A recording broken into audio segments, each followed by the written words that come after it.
Thank you, everybody. We're starting right on time, and welcome to the finance meeting. I'd like to, everyone has the agenda. I would assume if you can't, I could post it, but we'll start financial statements, review expenses, recommend an action, special finance meeting report, and then review Paul's plans on cost reduction. So I guess we'll start with the financials. In quickly reviewing them, we're pretty much staying exactly in the range that we were. If you look at the year-to-date expectations, you might have expected a drop somehow in expenses, somewhat just because of the closing, but we saw a drop in the revenue some, and not a corresponding drop in expenses. So in the May net income, we were 12,227 off, and I see a variance sometimes in our purchasing expenses. So sometimes our acquisitions, there are a couple of large cost ones, and so the variance month to month is larger than I have thought, but the monthly summary is all within ranges of expectation.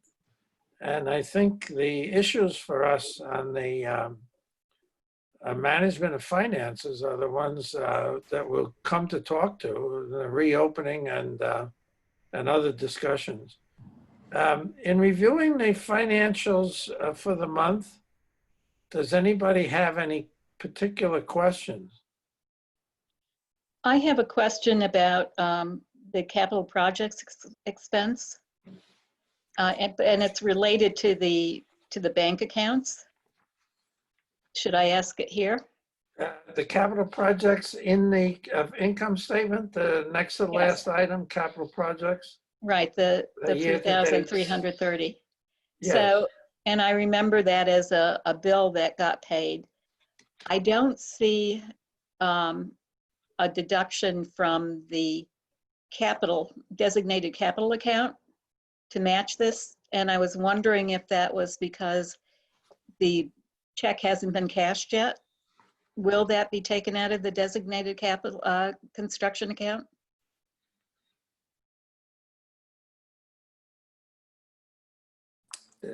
Paul? Yes. I will double check with Paul, but yes, that would be taken out. Of that particular account? I believe so. It should show. Okay, well, he's in the meeting. Paul, did you hear the question? Yeah, I'm just looking at that. We did not take that out of the construction account, no. Right. We didn't, but that should be, right, Paul? What's that? Should that be taken out then? I just used the operating because I wasn't sure. Normally it would, but I would leave it in operating right now. Okay. Because? Well, I'm trying to work with some saving money here.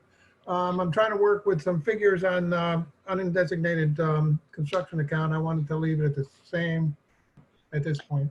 Okay, so I want to see if we can take that out of operating. I would see it I would just see it as the opposite. I wasn't suggesting that it should come out of the construction account. I was suggesting that it should come out of the designated construction account, which would actually save the operating expenses. Technically, it wouldn't normally, because the grant doesn't cover that particular expense. That's an expense we pay for the initial work on the grants, bid documents, and that sort of thing, that's really not covered by the grant. Okay. So I would like to see if we can absorb that in the operating budget at this point. Okay, I was just wondering whether it was something that would be covered under the, Yeah, technically, grant? no. They don't actually cover preliminary expenses like that. I don't know why, but they don't. okay, thank you. Hmm? Are there any other questions on the income statement? Yeah, for me, I'm still confused because you guys are talking about different accounts, and because we're not seeing a balance sheet that tie into the income statement, I feel like I don't know how to react to the numbers because I can't really tell what we've got, and I feel uncomfortable because as a board member, I have a fiduciary. I'm responsible for the finances of the organization. Is there a way to be able to generate a regular balance sheet with this so we can see actually what's in the accounts so that when you're talking about them, I have a clue what you're talking about? Sure. In your board packet too, the reconciliations give the amounts for each of the bank accounts. But yes, I can also do that. I can try to see. Yeah, that would be easier because I don't see the tie-in with the reconciliation. I just see that you've taken money out. Yep. Okay. Yeah, we don't do an actual formal balance sheet. Like I know what you're referring to, and we don't normally do that. Unlike a business which automatically produces a balance sheet, although we could. I'm not saying it's impossible. We can take a look at that and see if it makes sense for us. Yeah, I mean, to me, it's just, I'm, as a board member, I'm responsible for the finances and the money flow of the organization, but I can't see any of the money. I can only see the inflow and outflow on the income statement. So I don't really know, like, when we had our meeting the last meeting we had, we were talking about the north wall, and I was like, I don't know what we got to, I feel like I'm in the dark related to what that is. So where normally I would see a list of accounts and where money is, where money is restricted and non-restricted and that sort of thing. Yeah, I think ours is a little bit difficult sometimes to maneuver because, as Joy said, we have the bank reconciliations, which is for each account, which gives us a picture of where we stand in terms of cash flow and assets. But I think it is not formal balance sheet.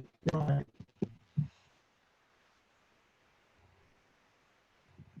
Paul, in the interest of this coming month, I'm sure that we'll be,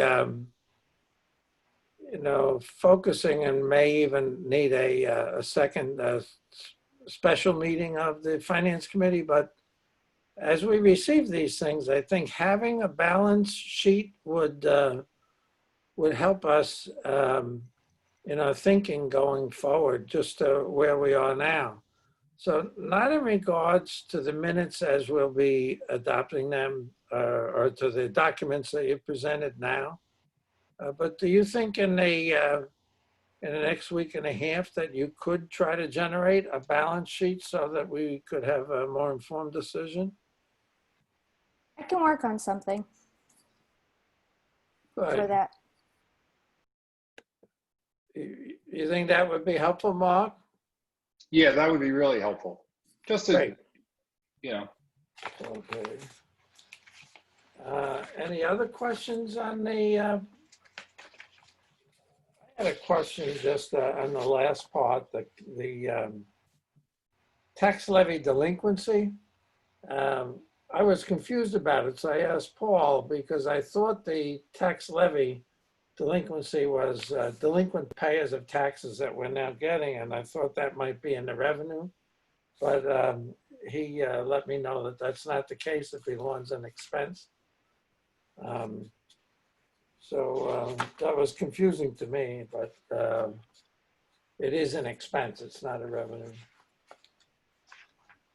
Any other questions on the income statement? No, Okay, that's it for me. move on to review the expenses.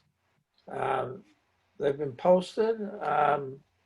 And again, consistent with what we've been doing right along, but this month's approval for expenditures are $29,593.39.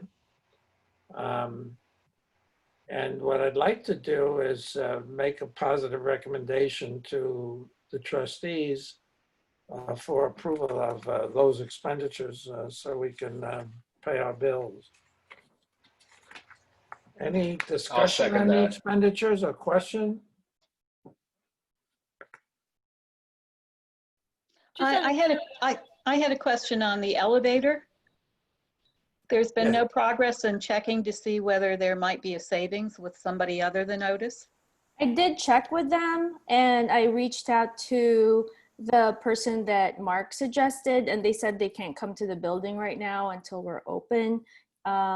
So I was just kind of waiting until we were open because he said he can't come and give us a quote or anything until he's able to come into the building and right now. Cool. Thanks for the update. Sure. Okay. Out of Yes, curiosity, Evelyn? the PPE from Amazon, I noticed, well, I'm trying to remember all the questions I'm writing here. It's marked as 620. Is that because it's going to be invoiced as of the end of this month? Yes, the bill usually comes after our meeting. Okay. So How much should we get from Amazon? I mean, from Upper Hudson? I understand that we've, I ordered a bunch of things from Upper Hudson and some things have not arrived yet. So these were items ordered before we were able to order from UHLS. So I had heard that they had everything in except for gloves and they were expected this week. They're hoping. okay, when I reached out to Jonna, she said the wipes were not there yet. So Oh, is it the wipes? oh. I don't know why I thought it was the gloves, but I thought I wrote that down in my notes. Are we seeing a cost difference really between what Upper Hudson's charging and Amazon's charging? Or do we know yet? Not 100% sure yet on some of the things. Okay, again, curious. Yep. And I also noticed with the TU, it has the date of 6/20.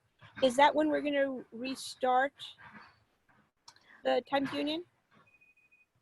It's just been going all along. I haven't, so, you know, they've just billed us for the amount. Okay. So that's why. I'm laughing because I'm really confused. Because at one point I asked if we were still getting the newspapers in and I was told yes.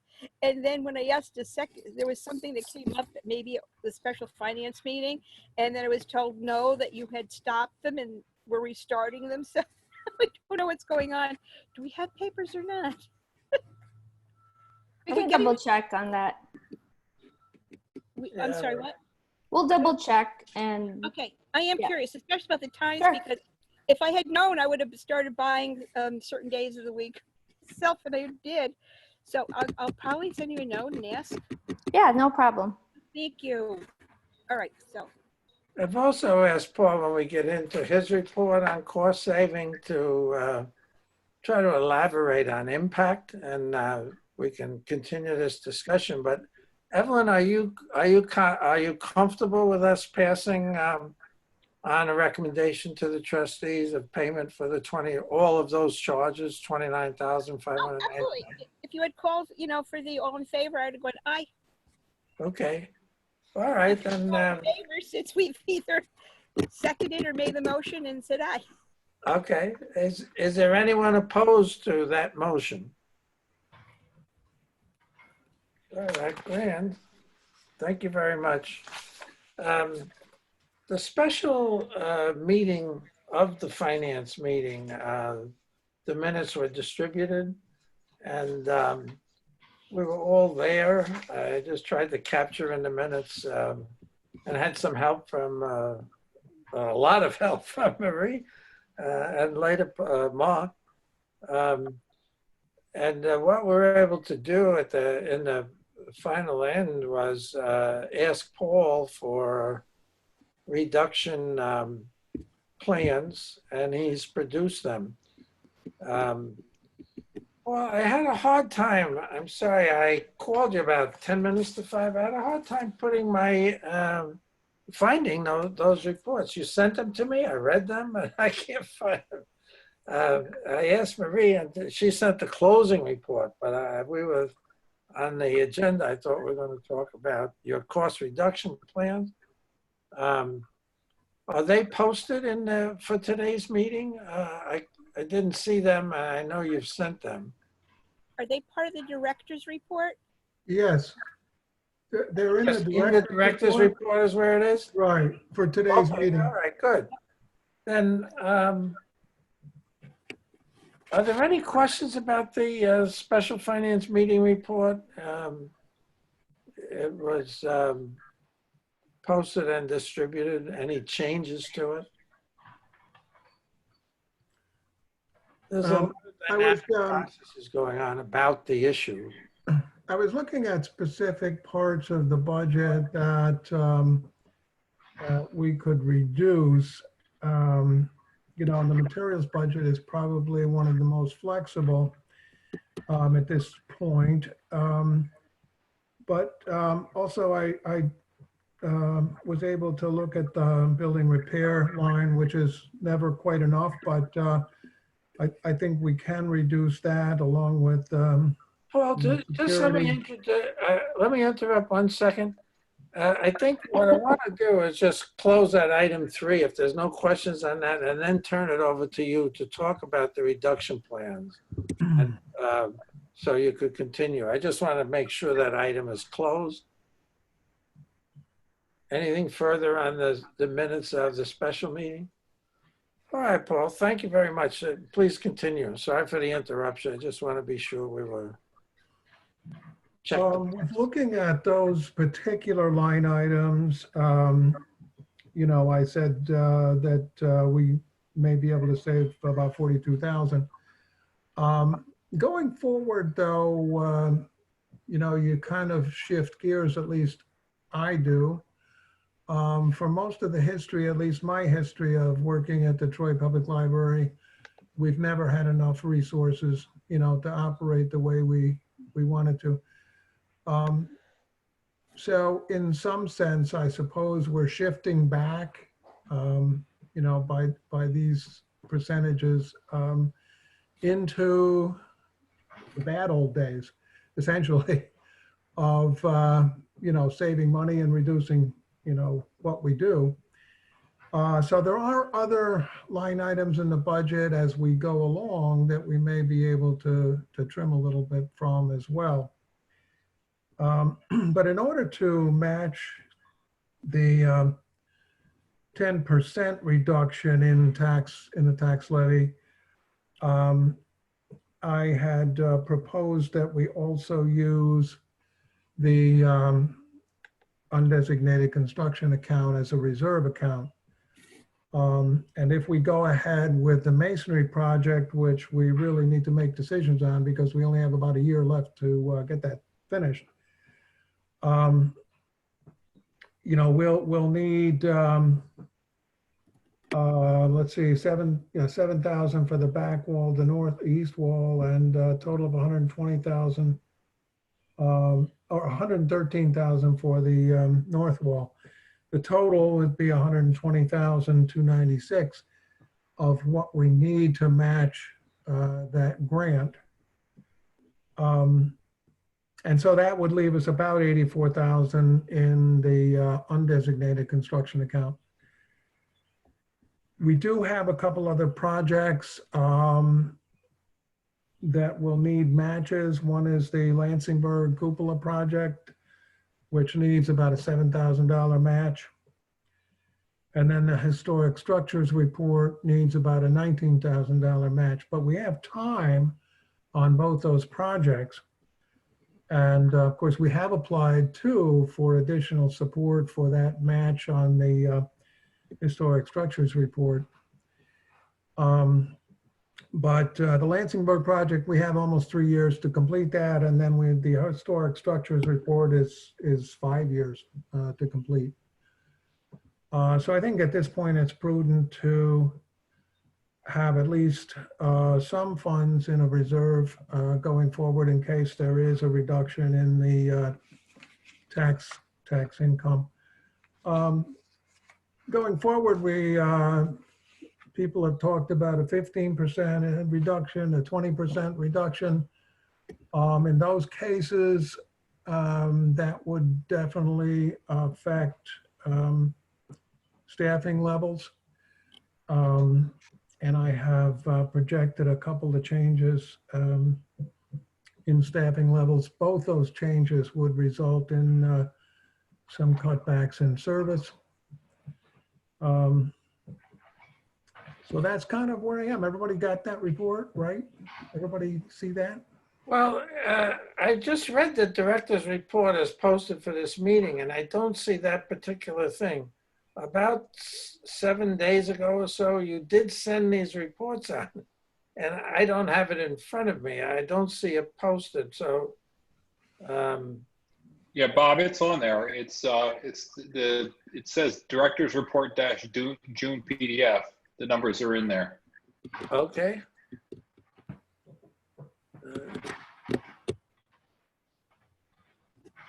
Oh, I'm sorry. Yep, I was in May. Thank you very much.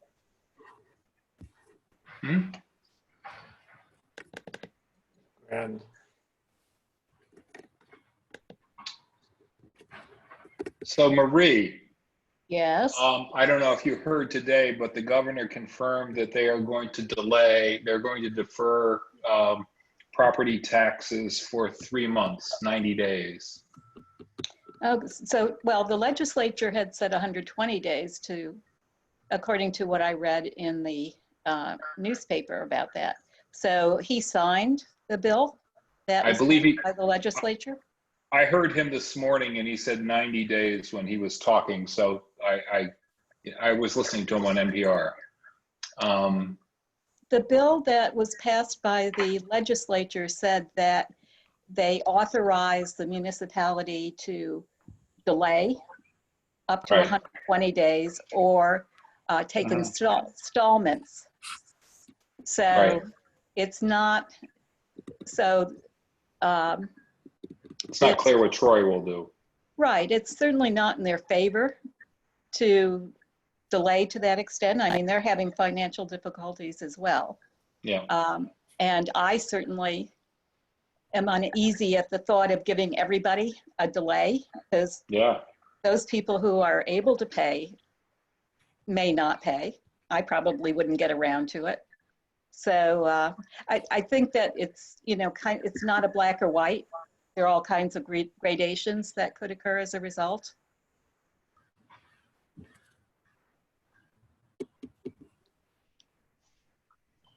So we really don't know what the impact on cash flow will be yet. What I find is that it's just so unpredictable. Everything's unpredictable. I mean, who would have thought that this would occur? That there would be this opportunity for taxes to be delayed. So I think we have to plan for that unpredictability rather than saying, oh, we just will be getting 10% less. We don't know. And we have, so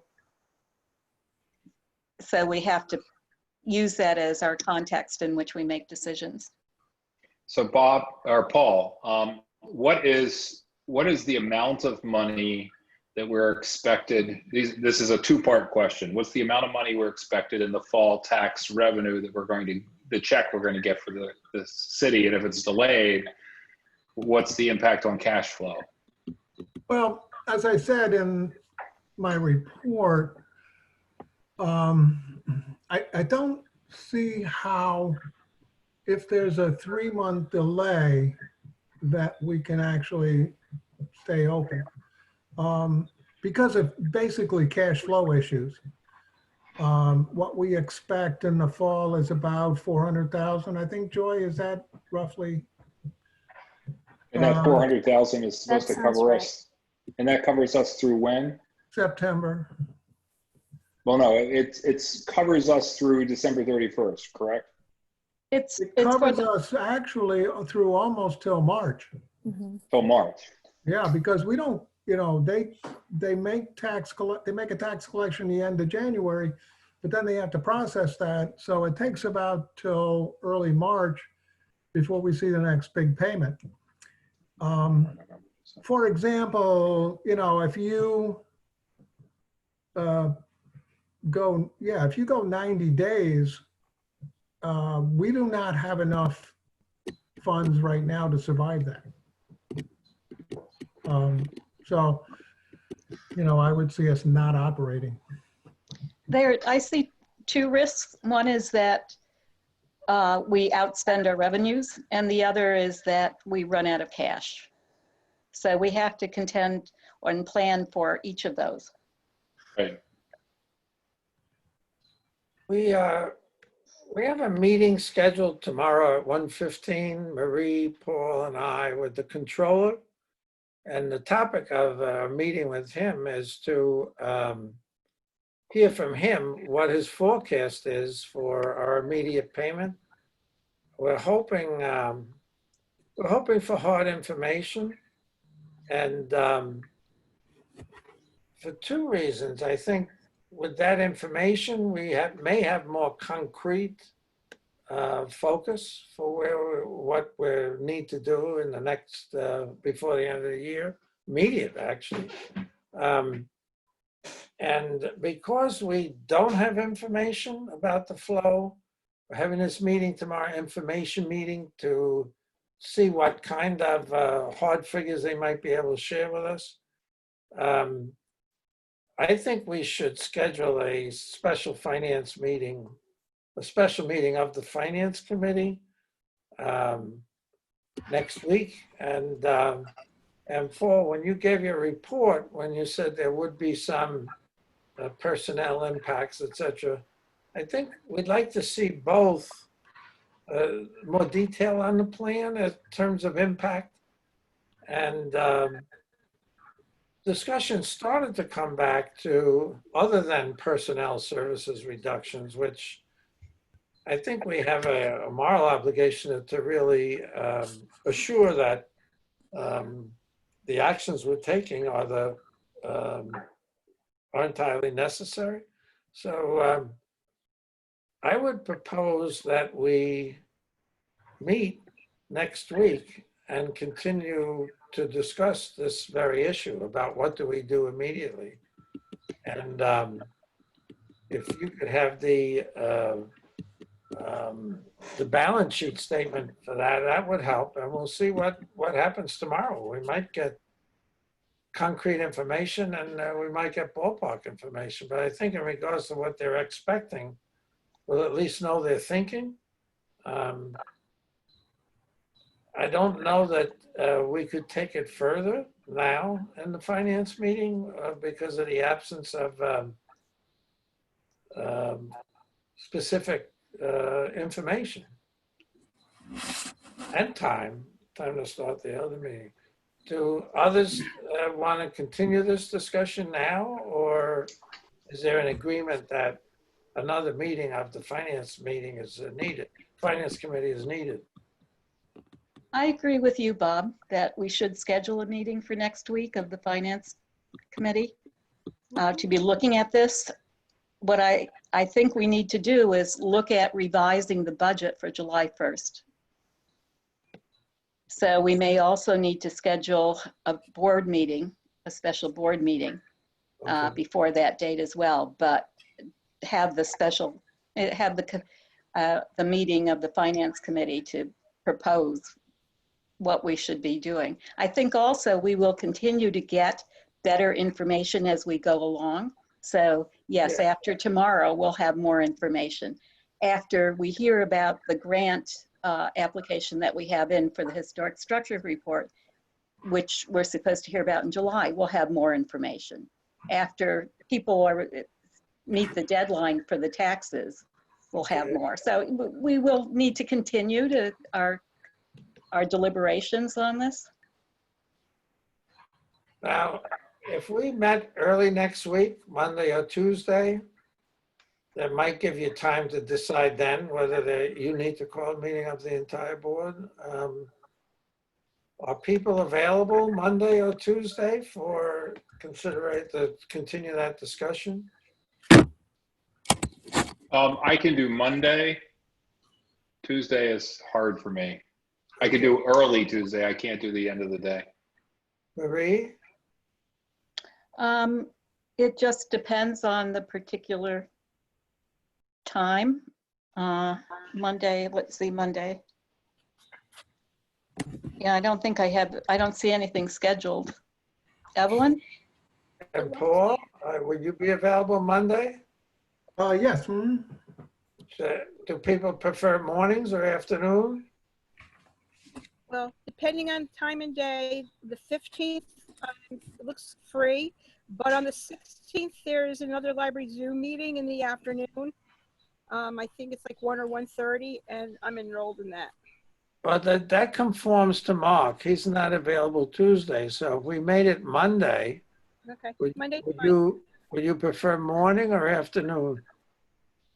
The department heads meet on Mondays at 10 o'clock. Okay, so Well, let's do the afternoon. Shall we say 2 o'clock? Is that enough time, Paul? You get out of the department heads and do what you need to do? Yeah, that's fine, I think. Okay, well, I'd like to point out just one thing. pardon me? I'd like to point out one thing in as far as going forward. When we said scenarios about a 10%, 15%, 20% reduction, we weren't referring just to the tax levy. We were referring to overall revenues Yes, because we expect all revenues to be decreased. yes, And we're looking for savings for the upcoming remainder of the year, because Right. we've already gotten our revenues for the first part of the year. So in looking at scenarios and thinking about this, I just wanted to provide that context. right. Yeah, and We've been talking about I'm not on mute. annualized, but here it is June, we're talking about July 1st to redo the budget and expectations. And I think the other part of it is that we'd like to plan to be able to keep the library open, whatever the scenario. Yes, That's what we're trying to do. absolutely. All right, if that's, if it's all right, I would suggest we close the finance meeting. Any other business? No, let's move on to the Okay, board meeting. we're adjourned, and Marie, you have the calm, as they say in Star Trek. Oh, I'm pleased to hear that. So do we have any public here? Joy, do you know whether we have any public? We have a lot of people here, and they can unmute and mute if Okay, they this would is like. the first item on the agenda is the public comment period. Does anyone want to say anything?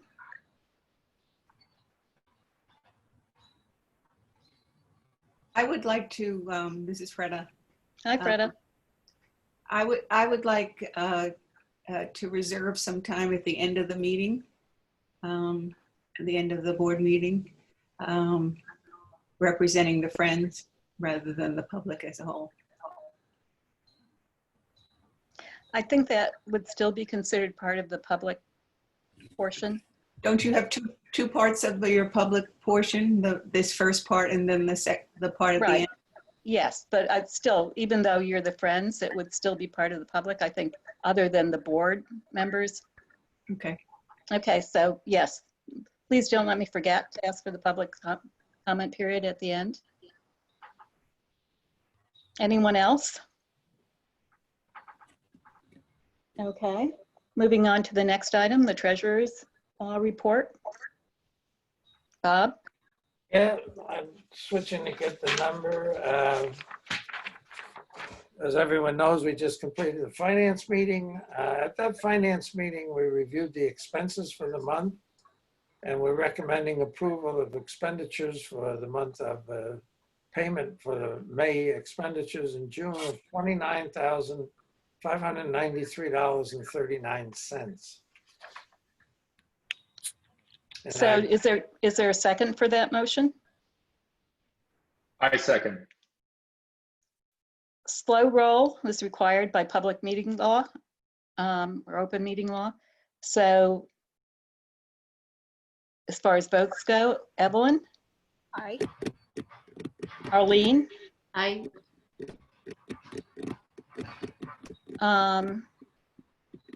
I don't know who else is on. Michelle. I. Kirsten, are you on? He is not here. I don't see him Okay. on the list. I vote aye. I seconded, so I vote aye. And Bob, I Aye. assume. Okay, so 6 in favor.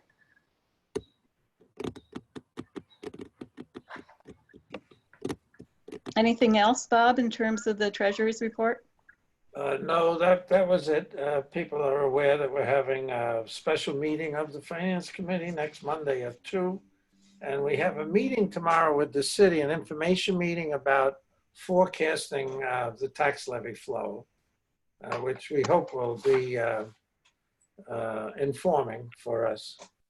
No, that was all. Anyone have any questions regarding the Finance Committee's report? Okay, next is the consent agenda. Is there any item that should be removed from the consent agenda? Okay, is there a motion approving the items on the consent agenda? I motion. Is there a I move. second?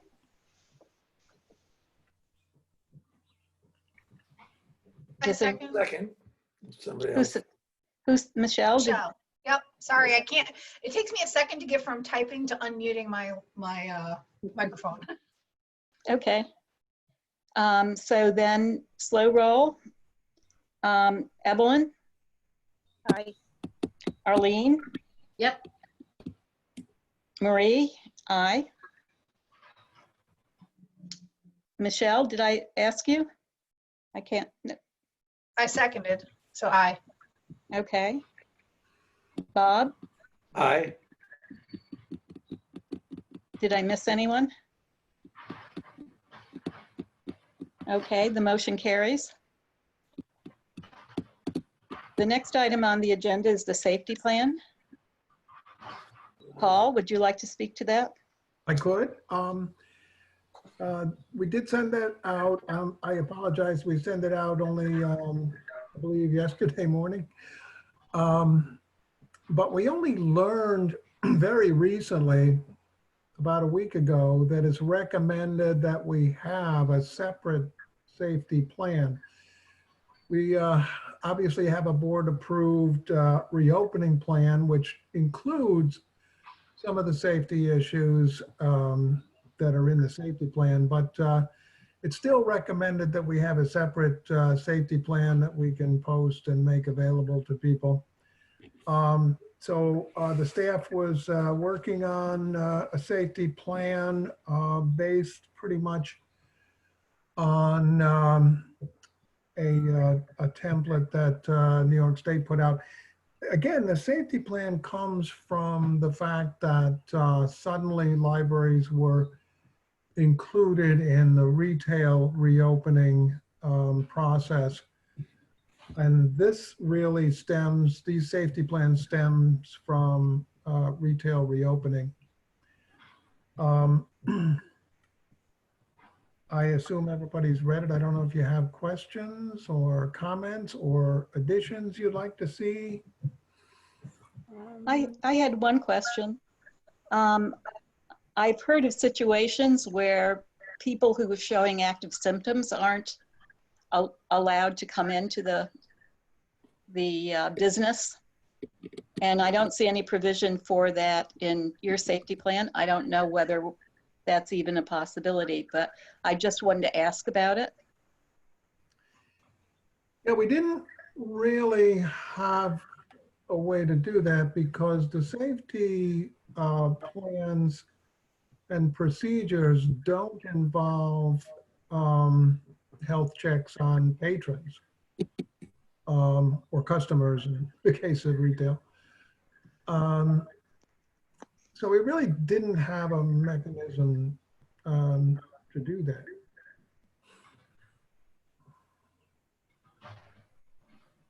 I had a question. When the public is admitted to the building, I didn't see in the safety plan if they'd be required to wear masks. Yeah, it's in there. Okay, thank you. Yeah. Signage, is there any thought of doing it not just in English, but in an alternative language? We don't. We So do no- have signs. So Right no now, thought of doing it in either, say, pretty much Spanish? in English. Excuse me, what? I said, we do have signs Oh, I see. Right. that will go up when people come in the building, but right now they're in English. I understand they're now in English. Is there any thought of adding another language to that? Yeah, I mean, we could, it's just that we have to reorder signs.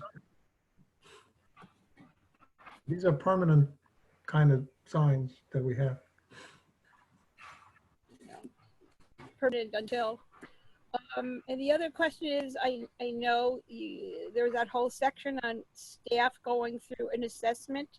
Does that include staff having to have their temperature taken or not? You mean for staff? For staff? No, it doesn't. It's basically a questionnaire that says, do you have the following symptoms? And it lists the most common symptoms. Okay. So the staff needs to fill that out each time they're in the building. Didn't I have my temperature taken the other day? No, that was just a questionnaire. They just asked if you have Oh. any of the symptoms. Yes, you just filled out a form, Marie. We didn't have you take a temperature. Okay, it must have been someplace else. I had my Okay. temperature taken. I have a question. But first, considering the short amount of time you had to put this together, I think you did a great job, and I don't really have any questions about the content of it because it looks pretty thorough.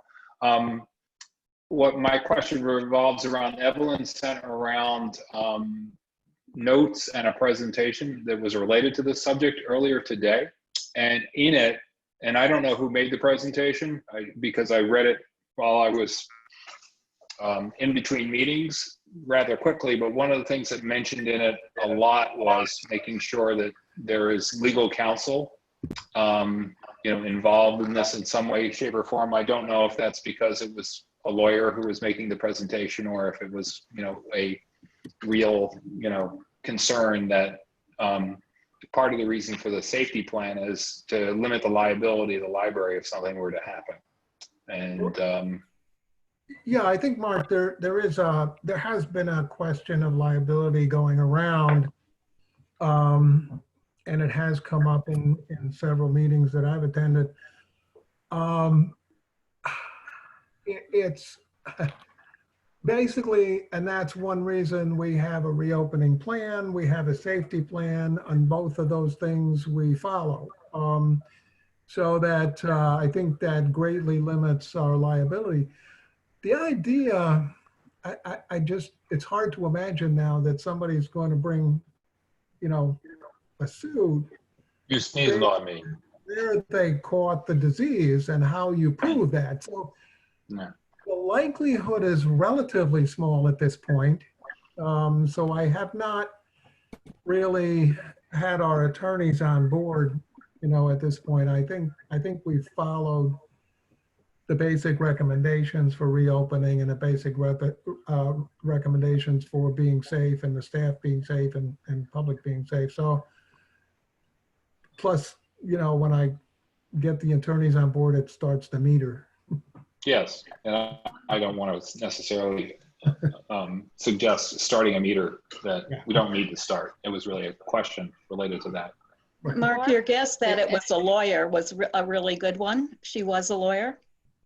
One of the things that she said, though, aside from saying consult your lawyer, was that if you have a good safety plan and follow it, that would lessen your chances of being found at fault. Right. Actually, Cool. And the incubation period is so variable that I don't know how you would ever prove anyway where you got something. So I can't imagine Somewhere the between liability 3 is for hours and 2 weeks. the liability issue, Mark, did come up in two different things that I forwarded. One was during the UHLS reopening plan, and a lot of it was based on Cole Adams's presentation about legal issues. And one of the things this Tim recounted was, in New York, anyone can sue anyone over anything at any time, which is kind of true. yes, we know this. Cole Adams was very clear about certain things that you can do to mitigate that, which is one, hosting. So that's going to be another question I have to ask about the safety plan again, and the reopening plan is to make sure they're posted. Two, the review process. We are supposed to be setting a time period for a review of this safety plan. The recommendation is every 2 weeks to look at it, adjust, assess, see how it's working, and make whatever changes is necessary. Following, that safety plan. So there's things that we can do to mitigate liability. And I know there was one more thing, and it was here in my head and then it's gone. But one is the fact that we are reviewing it, that the board knows about it, that we're approving it, that we're reviewing it and making adjustments on a regular basis. And that is all documented. So if there's anything that ever happens, and it's also having that caveat, in writing that the library is following CDC and New York State regulations and guidance. So it's kind of that boilerplate. And I know at I think it's minute 50, Cole actually goes through what some of that wording might be to cover ourselves too. Like the resolution of whereas. I didn't write it down because it's harder to write that down, and I don't know if we need to be that formal, but I think it's something that we should be aware of. Okay, thank you. You're welcome. So Paul, that's another thing is posting. I know this was asked of you about it being posted on the website, the two plans, and you said no. It seems that the recommendation is that they both be posted. That they what? They both be posted on our website, the safety plan, the opening plan. And you had said no before, but I think that's something we really need to reassess as an answer. Are you saying yes to the reopening plan posting as well as the safety plan? What's that? Are you saying yes to the posting of the reopening plan as well as the safety plan, or are you saying yes to the safety plan? I think we can post them both on the website. We need to. Yeah. Anything else? Go ahead. Well, we as a board need to kind of figure out how we're going to do a timetable of reviewing it too.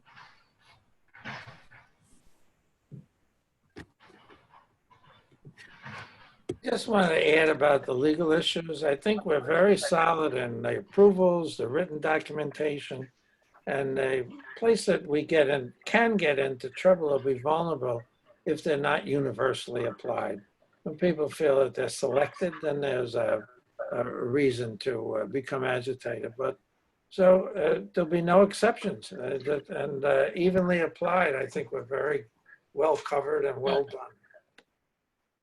Yeah, Marie, back to that, the reviewing, not Marie, Evelyn, the reviewing it every 2 weeks.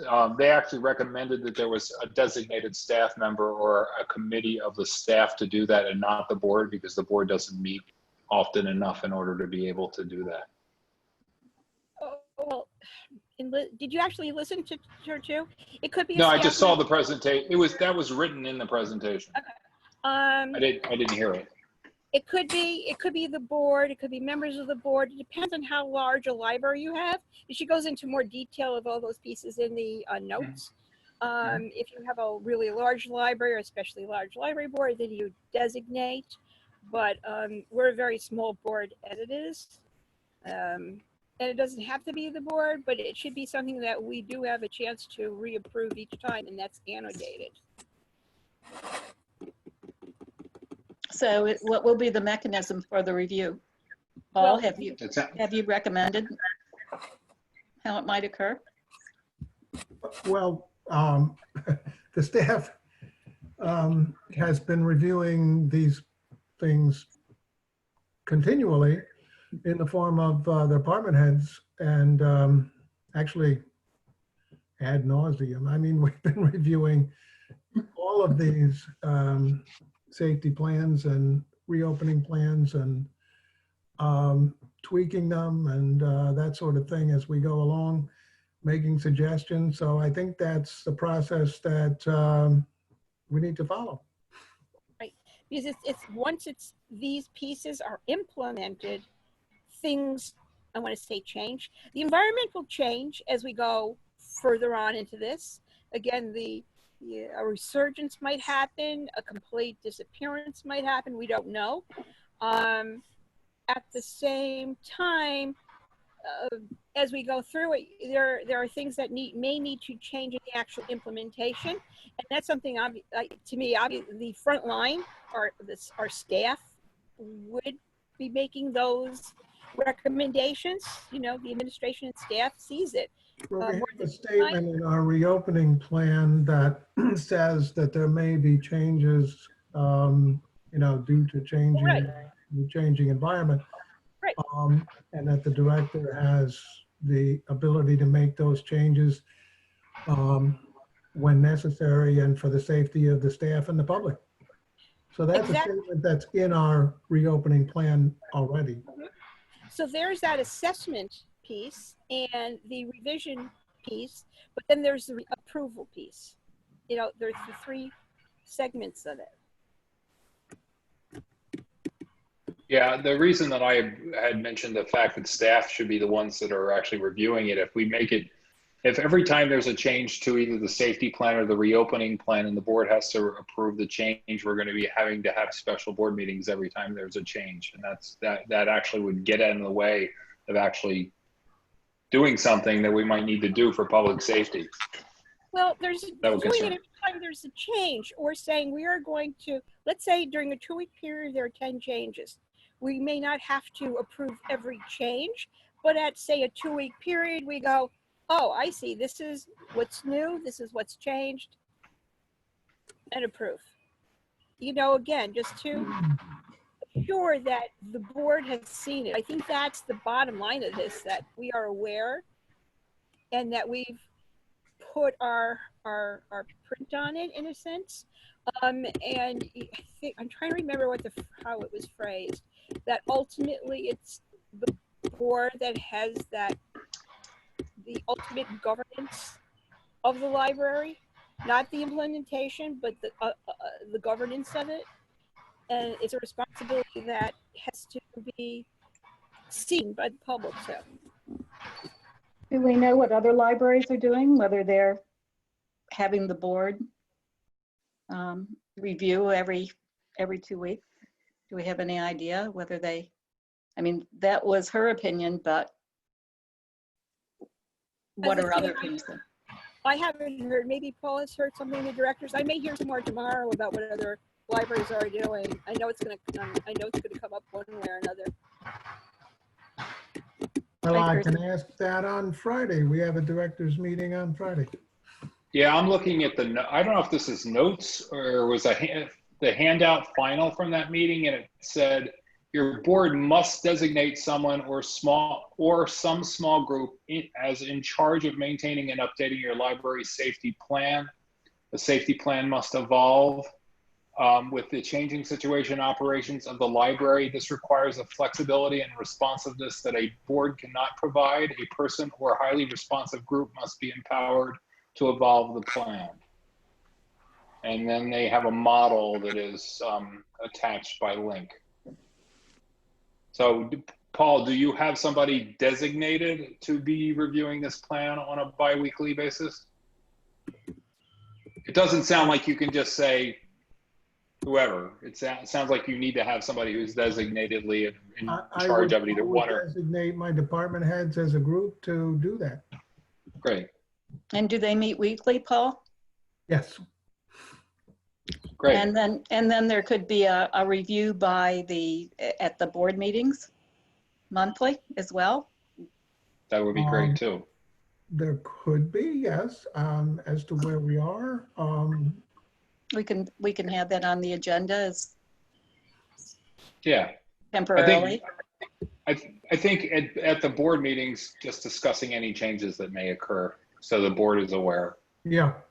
And we may need, we may get formal approval too at that time Right. if That too. needed. I've got a suggestion. If we put in our minutes today in this meeting that we're due to the possibility of a need to change this approved policy, that we delegate the opportunity to do that to Paul and the department heads, notify us, and we'll review the changes monthly. If we note it in our, either make a formal motion in this meeting or put it in the minutes in that manner, I think that would be important to do. There's Yes, no I agree. discussion. Who would like to make the motion? Well, Bob should make the motion because he just said it so eloquently. Okay. I'd was like tricky. to start with a statement. We recognize there may be a need to alter the safety plan in responding to new issues. We're authorizing the director and the department heads to make those changes as needed and notify the board for the formal review at each board meeting. And are we approving the current safety plan as part of that motion? Yes. Yes, we need to do that. I could certainly add it to the motion that we approve the safety plan as written. We take note that there may be a need to alter it in response to situations not anticipated. And we're authorizing the director and the department heads to take that action, notify us for inclusion in our review at our monthly meeting. I will second that. Thank you. Let's take a slow roll. So Arlene, Yep, yes, Michelle, Yes. Evelyn, Aye. Kirsten, Yes. Marie, yes. Can we consider Bob and Mark as having, Yes. Yes. okay, all in favor? If the motion carries. Paul, I would like to first point out too, and thank Stephanie Dudek, who is the head of our Adult Services Department, who did an awful lot of work on this safety plan. Within a short period of time, I gather. A very short period of Yes. time, yes. tell Great us job. thank you and good job. Evelyn, were you going to say something? yes, Paul, would you be willing, and is anyone else interested in, even if we're not going to go through that approval process, except for monthly, at least to be sent an email on changes and updates on what's going on at the library? Okay.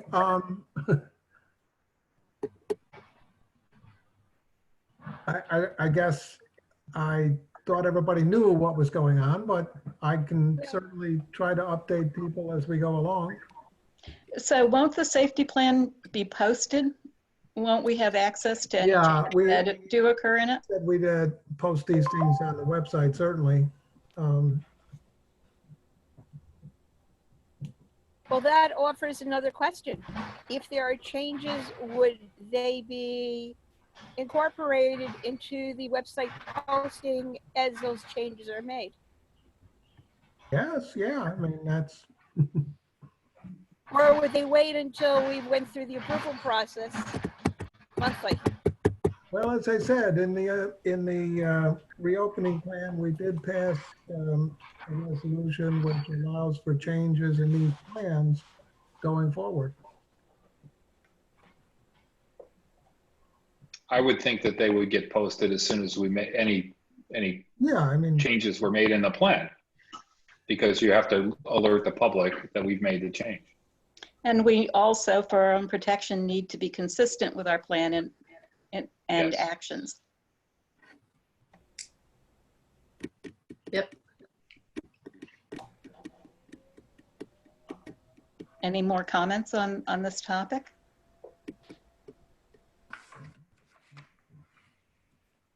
Okay, the next item on the agenda is listed as budget reduction.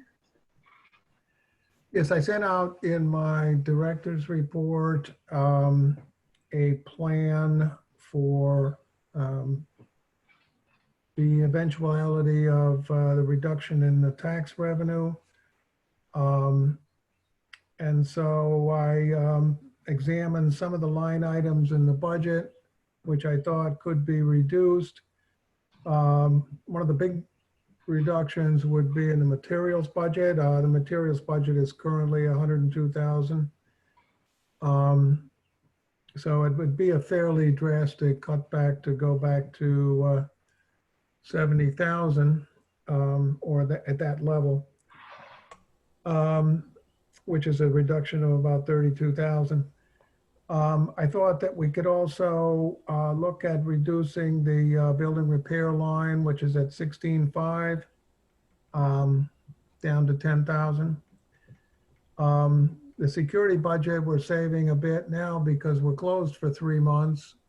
So I think in the long run, we can save on the security budget as well.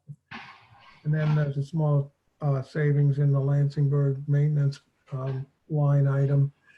Those line items add up to 42,000. What I'm also suggesting is that we consider the undesignated construction account as a reserve. We do have a project coming up that we need to complete within the year. It's a fairly major masonry project on the north wall and the east wall of the main library building. Our commitment to that project, which is a $320,000 project, would be $120,000. If we take that from the current undesignated construction account, which is right now at 204,000, then we would have about 84,000 in a reserve account. So combined with the 42,000, that's a bit more than a 10% reduction in the tax revenue.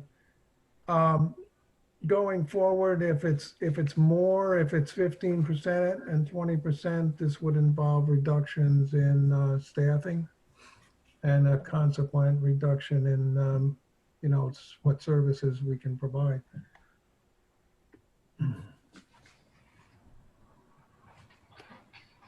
I don't know that everybody was here when I spoke earlier regarding how we face 2 threats as far as our financial situation. One is that we overspend the amount of revenue that we receive. And the other is that we don't have the cash to pay a bill. I'm very uneasy about the idea of using the construction account funds for operating expenses, because I think that would increase the risk of not having the cash to pay a bill. And when I was in school, I was struck by a professor telling me that nobody ever went bankrupt for having too much debt. They went bankrupt because they didn't have the cash to pay one bill. And I fear also, well, Bob asked Paul when we first met, when he became treasurer, what kept him up at night. The thought of the library closing precipitously keeps me up at night. And I'd like to avoid that. I think we all want to avoid impact on, or minimize the impact on services. We want to avoid the impact on patrons and staff. I think that's something we all agree on. One of the difficulties is the unpredictability of the situation. So we don't know what the reduction in revenues will be. And I think we have to plan for what we don't know. Other comments? Yes, it would be wonderful if we have more firm targets. And it's possible, but not likely. So as you describe the plan, Paul, and talk about it necessitates staff reductions and limiting of service, I think if we could describe that more in quantifiable terms, it would be more a plan than a statement of actions that would be taken that remain non-specific. I mean, or generalized actions that we would be taking in areas of savings. I think what we really need to do is have a more identified plan. As I said to you in the email earlier before the meeting, I think helping us to understand the impact on services in a specific way would be helpful to us moving forward together. I think it's a very hard and frightening thing to just sort of put on your shoulders and think we've done our job. I think we can continue to discuss this in concrete terms. One of the things that was discussed in the finance committee meeting before the start of the board meeting was the need to meet next week to develop something more concrete than we have currently at this meeting. So we've scheduled a meeting for next week of the finance committee to discuss this further. And I'm sorry, I missed the finance committee and as well as the beginning of this meeting. I apologize for that. As part of that discussion with the finance committee, would that include identifying benchmarks or targets that would, or triggers that would, benchmarks that would trigger a need to make a change to our financial approach? Kirsten, I think the answer to that, we have targets. I think the issue is that if we wait until there's a trigger for it, we're too late. We have to act sooner. The longer we wait to act, the much more severe the actions will be. So if we're looking at the second half of this year, that 6 months, for a 10% reduction in revenue, we would need to reduce our monthly budget by about $10,000.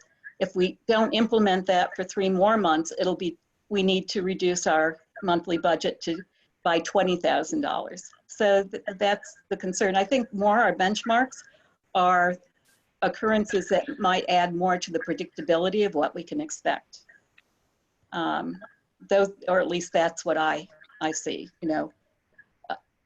August 31st, how many people actually pay their taxes by the deadline? You know, that'll help us moving forward. But right now, we need to have a much broader worry than we may need. It should be more concise later on. But we need to kind of plan for the worst case scenario right now, or at least consider it. I just wanted to say something to Kirsten. At the opening of the board meeting, Marie stated that she felt we needed to alter the budget for the last 6 months of this year. So we'll start to work on that on Monday, the 15th, and to see what actions we would take. And we do have the targets. We may refine them. We have a meeting at with Troy tomorrow, the controller, to see what they're forecasting and any information they might be able to supply to us. But very likely we're working toward an ability to alter the budget in July. Thank you. And also, we need to work on the 2021 budget as well. But we can't really do that until we make the decisions on the 2020. Because ordinarily you would work from your current budget, but we know that's not accurate. So as soon as we get done with this, we're going to have to be looking at the 2021 budget.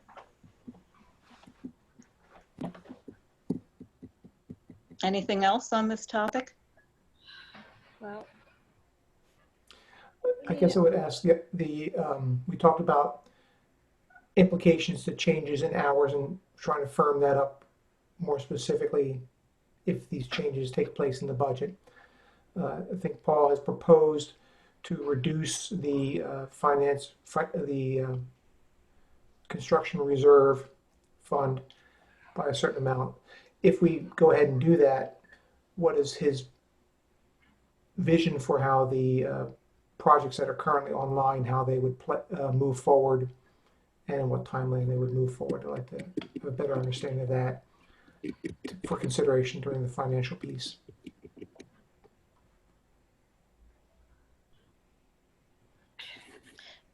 I think that Kirsten wasn't here at when the project that is due within the next year, it has to be completed within the next year, was discussed as far as the account goes, the construction account.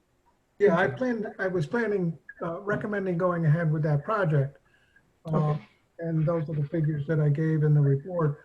The other two projects that are pending would be the Lansingburg Cupola project for $7,159, which is our share, and the historic structures report, and we have a share of about $19,054. Yep.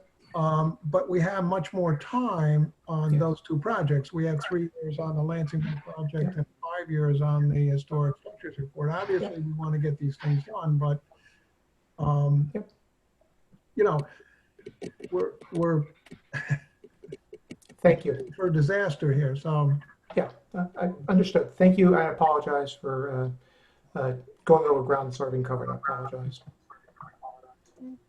and there's just something else is, you know, we look at some of these suggestions for working on that budget, and in particular, something like staff reductions, that I'm sure we're all thinking of the other costs associated with that, if that's something that is being looked at, that it's not just the salaries and the service, and to be honest, the foundation of what makes this library work. But there are, if we want to be very pragmatic, there are costs associated with not having certain staff members, not having certain tasks be completed, replacement costs of some of those things. There are staff members who, if we had to get someone, say a consultant or an outside person to do them, there's costs of that. There's costs to re-recruiting at some point, retraining. There's costs if we put too much a burden on the staff, other staff members, that, you know, we could lose that foundation. You know, that's what makes this library work. And I'm sure that everyone else is thinking about that and looking at this as possibilities and weighing our choices, because there's other kinds of bankruptcy. You know, there is other kinds of loss that we should be thinking about as we go through this process. And I think that the board is cognizant of those issues. And as can be seen by the fact that salaries were continued during a time of reduced hours, in recognition of how important having the staff was. There are no easy choices. We're almost all service, whether it's the materials or the staff. The library is almost all service. So anything we do has an impact on that.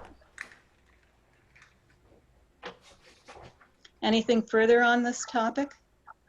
Does anybody have any questions on what people are seeing in this fiscal environment?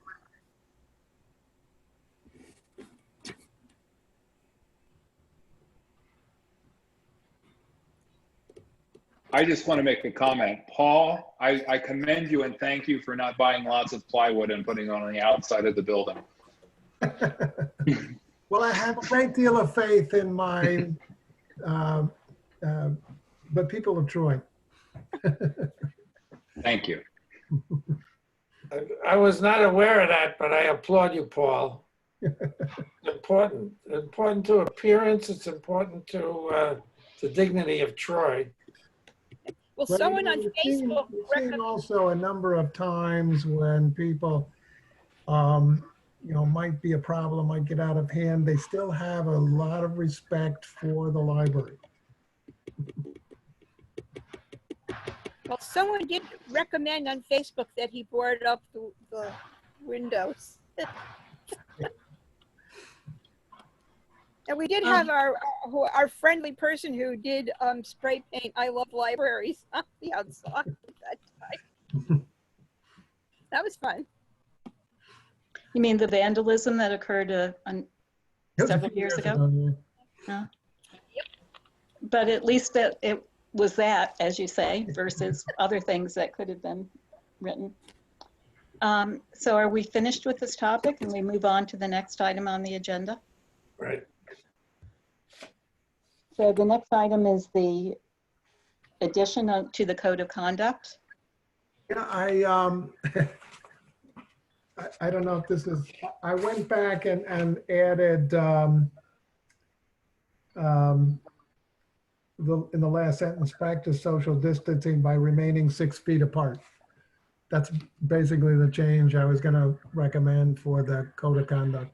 I don't know if anybody had other things they wanted to see.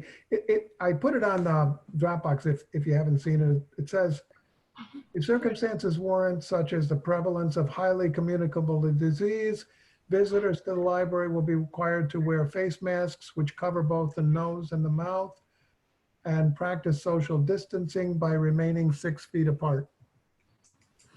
I like the fact that you didn't specify for COVID, that you Right. kept it broader than that. I thought that was a good choice. I have another one. Incidentally, that's something that too, you can review and remove at some point if we're completely back to normal, if that ever actually happens.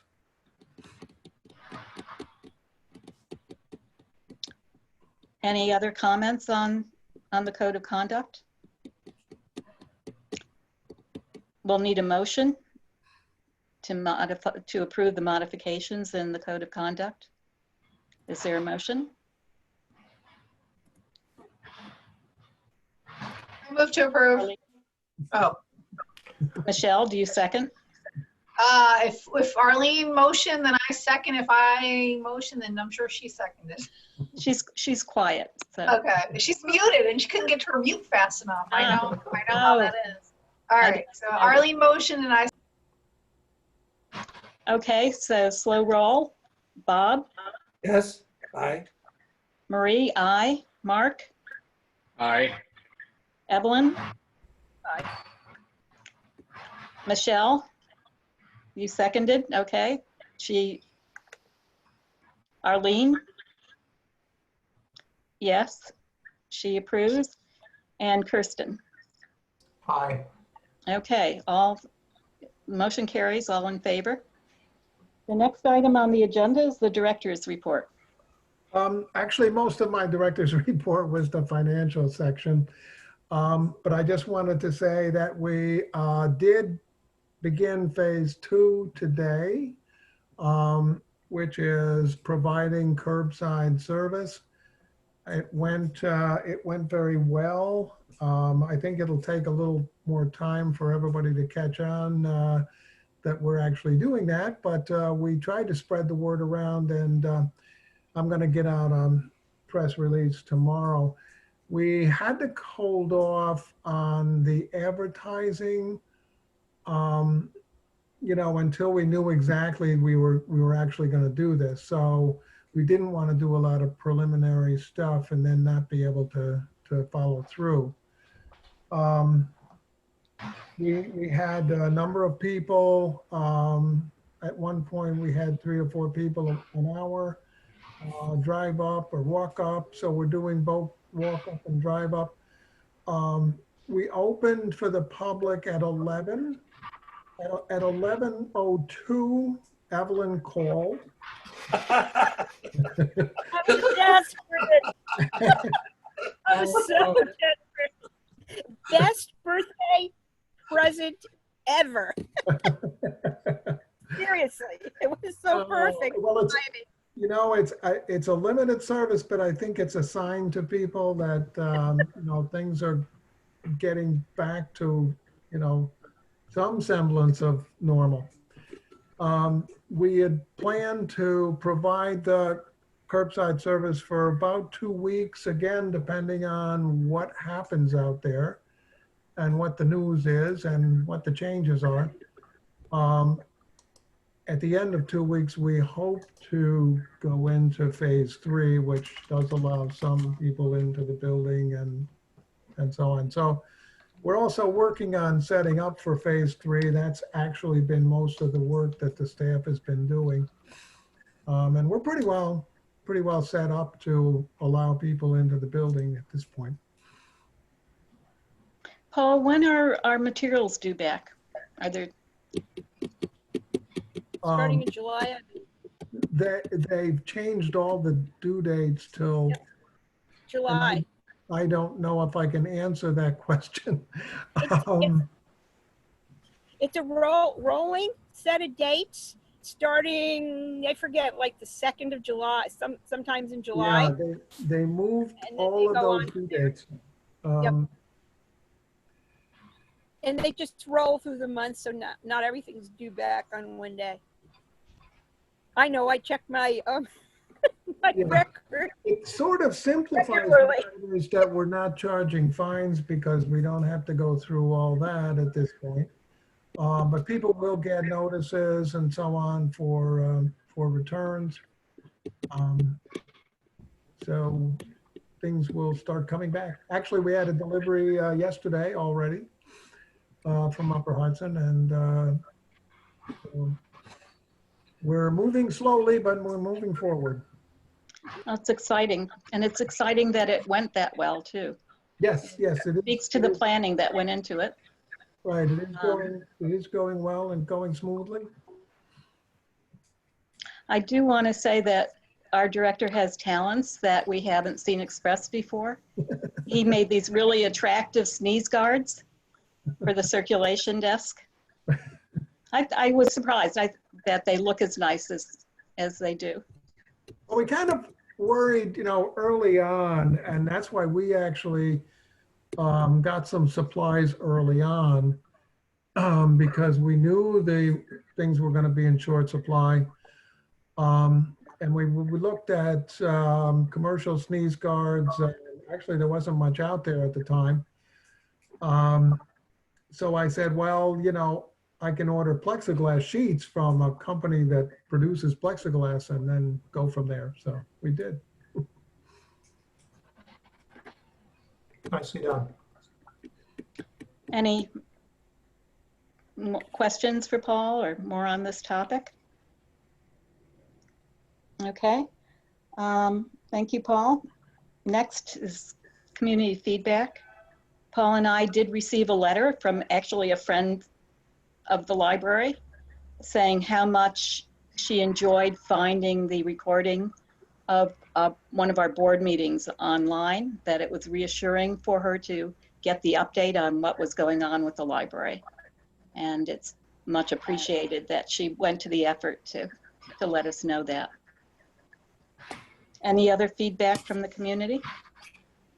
Well, there was one that people were looking for our reopening plan / safety plan online, and they weren't finding it. And they were said I was receiving emails of other libraries just in case we needed to see them.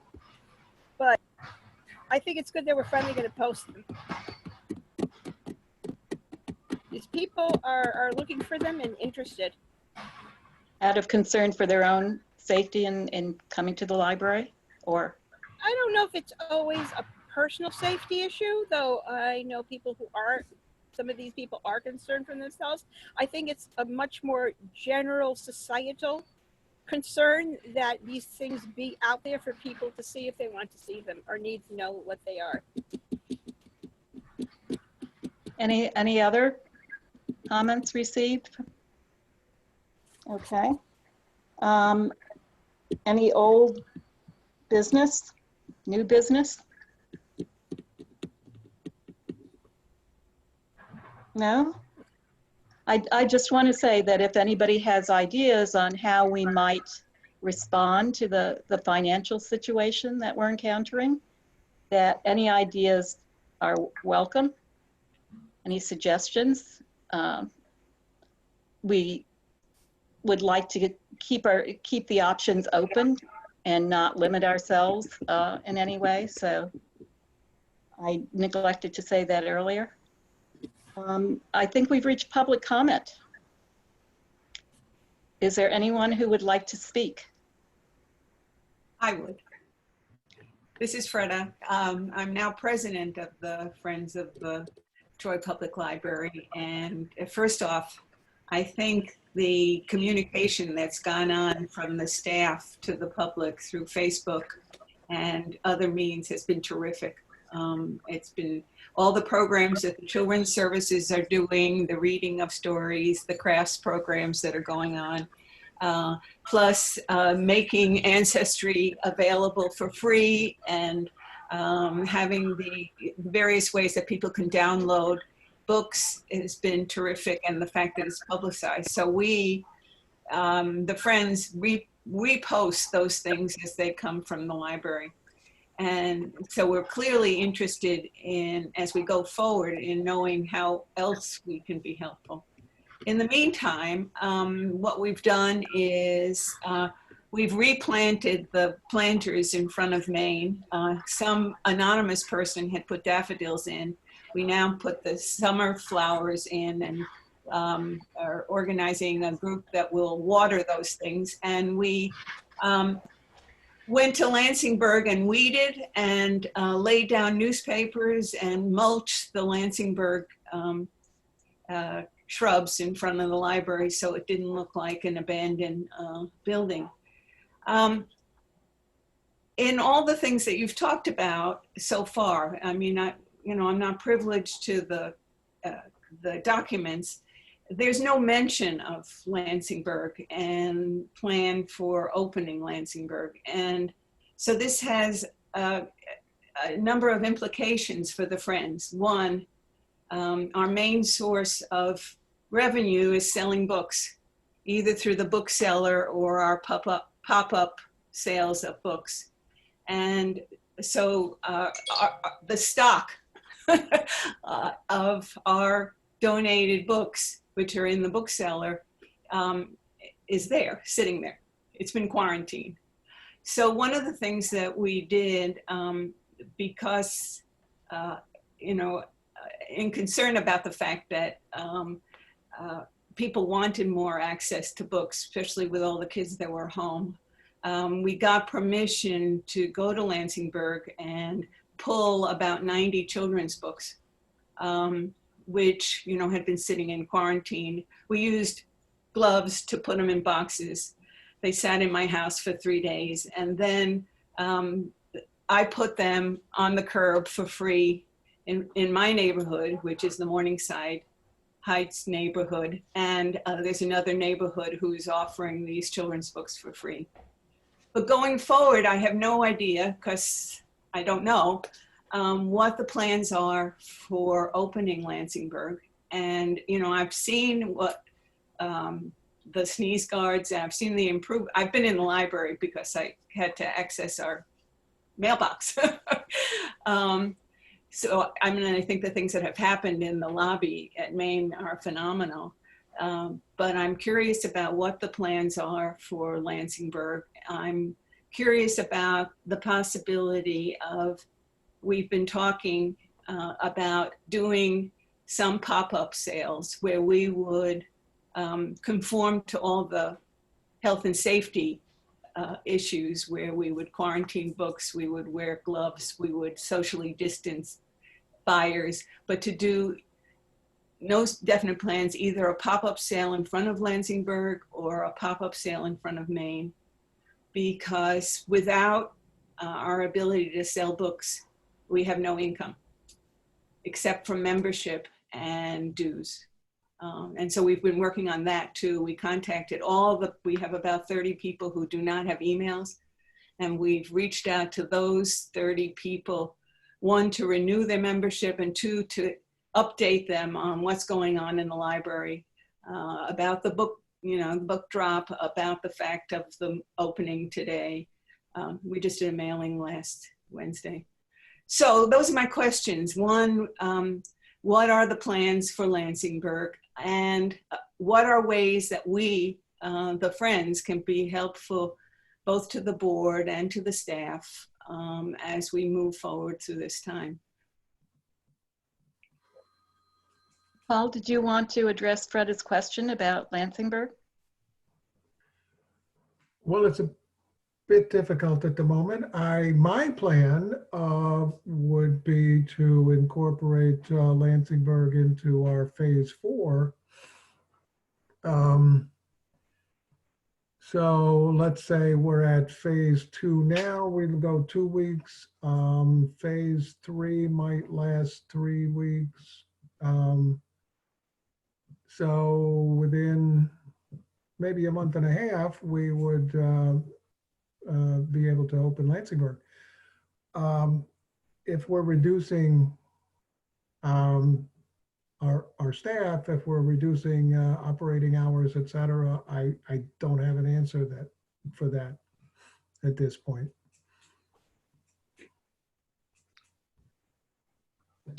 And I appreciate your offer of help. I always appreciate all that the Friends do for us, for the library. I don't have an immediate response as to what you can do, but I will definitely give it thought, and I invite the other trustees to do so as well. So I think, thank you. And it's helpful to have this update. So, part of it, though, Paul and Dale were very cooperative about letting us go into the bookseller and pull the children's books. That was seamless. It was really, but if we're talking about 7 weeks, that's July and August. A lot of August, and so if I'm not necessarily asking for an answer right now, but what I'd like you to consider is the possibility of our doing pop-up sales. And what we would do is take the guidelines that you're using to have a public sale. And ideally it would be in front of the main library. Some of you know that one of the things we've been doing in terms of our pop-up sales, we did it 2 times last summer at the farmers market, and they were very lucrative opportunities. We didn't price books. We asked for donations, and we made probably 3 times what we would make either at the bookseller or if we priced books, because people wanted to support the library. You know, so, you know, I think one of the things we've done that we feel good about is being the face of the library in public, you know, being out there. I mean, Evelyn does this at the farmers market too, but, you know, we've now at the music hall, over this last season of the music hall, we had pop-up sales at the music hall for once a month for their free concerts, which drove people to the bookseller, drove people to Lansingburgh Library because of that. So it's been fun being the face of the library and having the flexibility to be out there in the public and talk about what's going on, talk about programs. But so as we go forward, we're, you know, the core group of friends is hot to trot. You know, they would really like to do a pop-up sale in front of Maine, or in the courtyard. You know, you all know we just paid for lights in the stacks. And one of the things when we publicized the fact that we paid for lights in the stacks, we got, you know, 6 new people to join the friends that had never joined before, you know.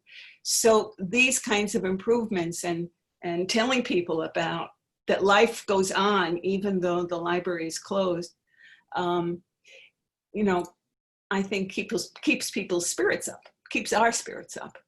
And I think because, as a bunch of you have said, you know, in the course of this meeting, you know, there's a lot of people who really love the library and love our library, you know. And so. Freda, can you, is it possible to do one at the current setup of the farmers market?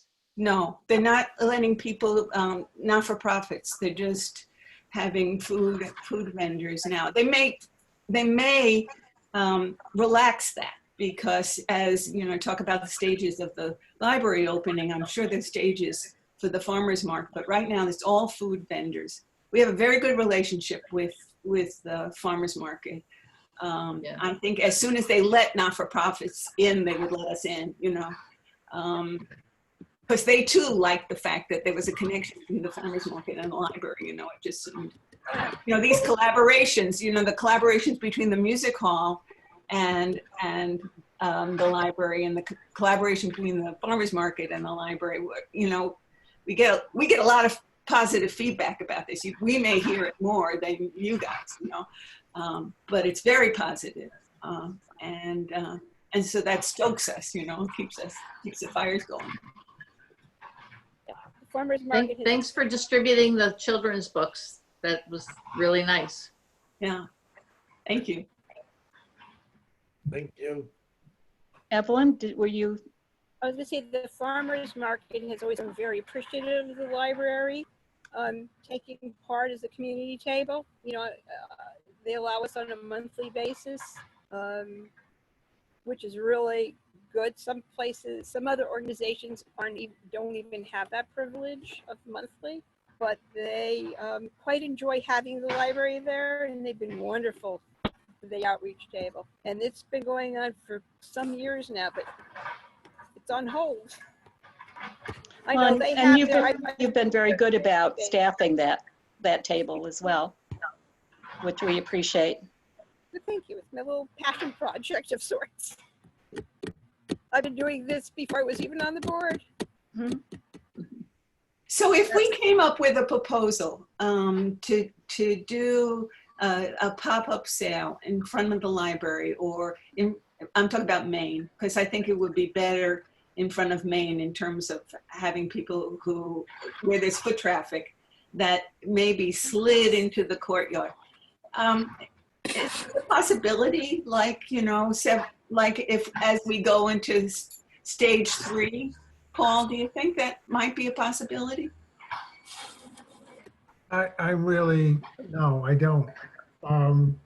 We're very concerned with, issues with people gathering. And I think that would encourage too many people, to get together and to gather in one place. That's basically a lot of what we need to control through, definitely through phase 3, is how many people are, in the vicinity. Well, I don't think that it's advisable, not at this stage. Maybe Greta? maybe it's early for since they've just opened with the curbside, which is to be asking the question. I think it's good that you asked it, but perhaps Paul can better address it after we've had some experience with going through this, at least sometime at this particular stage. It's called work in the ground, Marie. Greta? You So I know, had it's work in the ground. You know, you're not planting anything yet. Just work in the ground. Greta, just a thought too, that if you're thinking about the spacing when it becomes more appropriate, that if you didn't want to have people tunnel down to our courtyard using the sage garden that's next to us. Yeah. Because it's always been that's been in quote unquote open. When they do open that space, it's open, it's out in the air, and people aren't, filing down that narrow staircase. Yeah, that's a good idea. I had a thought that just may be too cumbersome, but since we can do curb service, what if there was a place where people could request a book? Like, do friends know, are the books organized at all at the? They're organized by category, by alpha, but there's no database. There's no data. Yeah.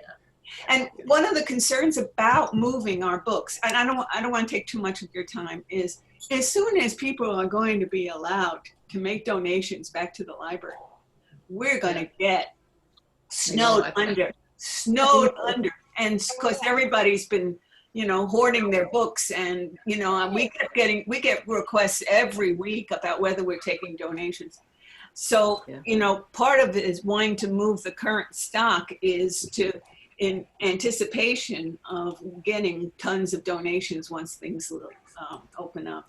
So, but I'm really just working the ground, because, if this is sort of something that you're thinking about in the back of your head about how, we can move forward to be able to continually support the library. When you talk about the materials, the need for reducing the materials budget, that is a place that we could contribute money if we had more revenue, so how to keep our revenues, this whole conversation is about how to keep our own revenue stream viable. And I think the limiting, like Paul was saying, I think the limiting thing for you is because in order to buy a book from the Friends, you sort of had to gather, because you've got to look through the books, which means touching the books, which means being next to somebody. So it's a difficult, it's a difficult manner of getting at the books. That's why there are a lot of considerations. Yeah. Including, what New York State's restrictions are. There's still a restriction on groups greater than 10, right? I think so. There's a lot of thought. Like worship, sites of worship have now gone up to, is it 25 or 25% capacity? 25%. I think it's 25. 25% of capacity. So it's gone up over the 10, but who knows But what that's tomorrow's when it's gonna bring. distributed. So what you need to do is to apply to be the Church of Books. Then you can have 25%. Freda, knowledge in any form. Freda, you might consider looking at the farmer's market and seeing how they manage groups of people to allow people to interact with the vendors, but maintain social distancing from the vendors and from each other as well, and how they sort of set up layers of perimeter to facilitate that. So That's what we were thinking about, that you would let, only 4 people, if you had like 4 tables, 6-foot tables, you let 4 people look at a time and then move on, so you would in fact not let people clump or, get close to each other, but that you would do it much like the farmer's market. So I think the farmer's market has sign up. Yeah. You sign up for a time at the farmer's market, right? Well, then I now think you sign up for a time. you don't have to sign up though. We have You some can now just they're show letting people come without sign up. So we're all sort of getting a little bit looser. But anyway, thank you for your time. But I wanted to make sure you heard from us. You. We appreciate your interest. and we appreciate the work that you do as well. Wonderful. Thank you. Any more public comment? I just wanted to ask if Evelyn said today was her birthday. Yes, Is I it your did. birthday? It is my birthday. Happy birthday. Thank you. Happy birthday. Happy birthday to you. Thank you. Yes, happy birthday. Glad that you had such an auspicious Happy birthday. Yes. event on your birthday. Okay. If we had been together, I would have brought cake. I'd like to Oh, make a motion that we officially wish Evelyn a happy birthday. yes. I second the motion. All in favor? I'm not putting Aye. that in the notes though. Myself. Thank you all. So Getting my seed book on CD. This have been the highlights of the day. So the next regular meeting of the board will be July 14th. Before we close, Marie, Yes, Marie, yes. before we close, I didn't talk fast enough in our old and new business. It's just reiterating 3 times now. I'm sorry, Paul, but would you please send us like maybe a quick email when there are changes in any of those plans, or even more importantly, when there's a change in what the library's actually doing. I mean, I was very lucky and found out about the curbside because I went to a kind of book group meeting the night before. And that's also how I found out about, what was the first thing? I forget. Curbside. You'll have to get on Facebook, Evelyn. You'll have to get on Facebook. Well, Person. the And then I did idea go- of opening on the 9th was also mentioned in the board meeting. Oh, can I add one thing? The advertiser is the advertiser, which is the free penny saver publication, is You now. said appetizer. The advertiser is the free publication that comes with your Times Union subscription. And every week they have updates from West Sand Lake Library, from North Greenbush Library. So Paul mentioned early on about a press release. I suggest that you send it to the advertiser because there are at least 4 libraries in Rensselaer County that regularly post what their updates are in terms of how they're serving their public. And They are on our list.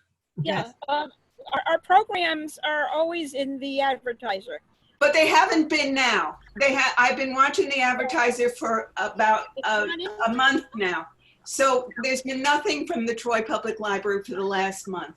So that's why I'm saying this. Thank you for that. Okay, anything else before I pronounce this meeting over?